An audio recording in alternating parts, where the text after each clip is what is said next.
Well, when I first started getting into knives and thinking about collecting and buying different knives and things, like most people, I watched a bunch of videos on YouTube, and obviously one of the peoples you watch a lot are Nothing Fancy.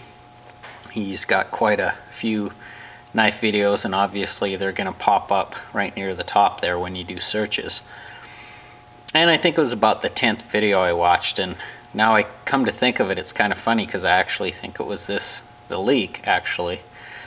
But anyway, I was watching this video and Nothing Fancy was talking about the good and bad points, and he had like, I think three leeks or something like that in the video.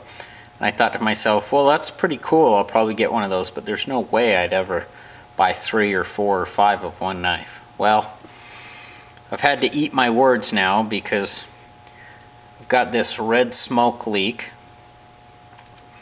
this 410 stainless steel leek, this blue smoke leek, which I bought that for my wife, and now this black on black leek.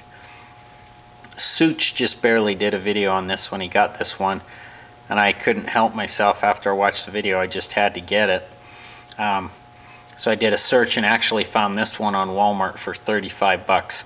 You're generally going to pay between 40 and 80 for a leek, depending what type you want. Generally speaking, they either come with, well, first of all, a little bit about the knife. Let me tell you a few things about it. It's designed by Ken Onion. He's a custom knife maker. And so he was really influential in a number of the Kershaw knives. And I really like all the knives that bear his name. It has the speed safe opening, so you can just barely touch the stud here, or the flipper, the index flipper. Just pops right out. I think the liner lock ones are a little bit faster than the frame lock, but the frame lock probably are going to be a little stronger staying open. The speed safe system is basically a torsion bar spring, and you can open it with the thumb stud, and it's a little quicker that way. Typically I open them with the flipper because that's how I open most of my Ken Onion knives, so I just keep them all the same. The handles, typically they come in either an aluminum scale or the 410 stainless, like this one or this one.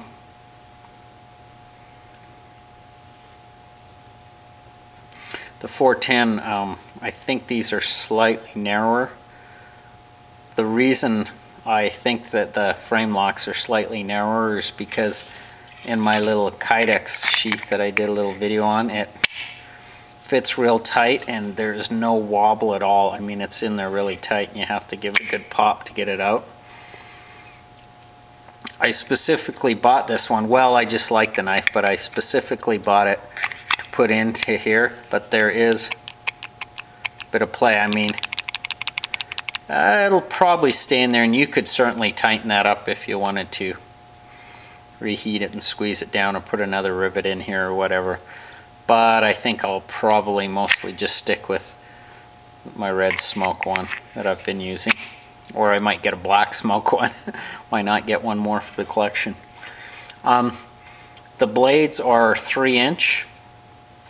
Very thin, as a lot of people have pointed out. That point is great for EDC stuff, but you know, you got to be a little careful with it. You certainly can't do any prying or anything with it. It'll break real easy. The older ones were 440. I believe all the new ones are going to be Sandvik, the 14C28N, which I really like. I first got one on the Zing, and I really like the Zing, and I like the blade on it. I like the steel, so I'm glad they are switching to that.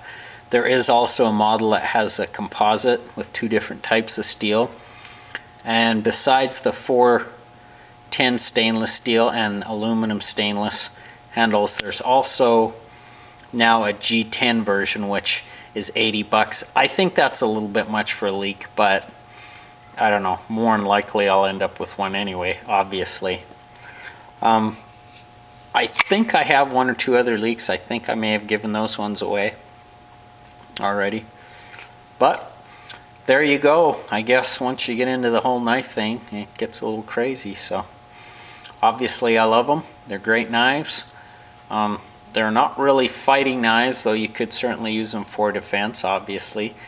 They're just great all-around EDC. I find them in my pocket as much, if not more than anything else.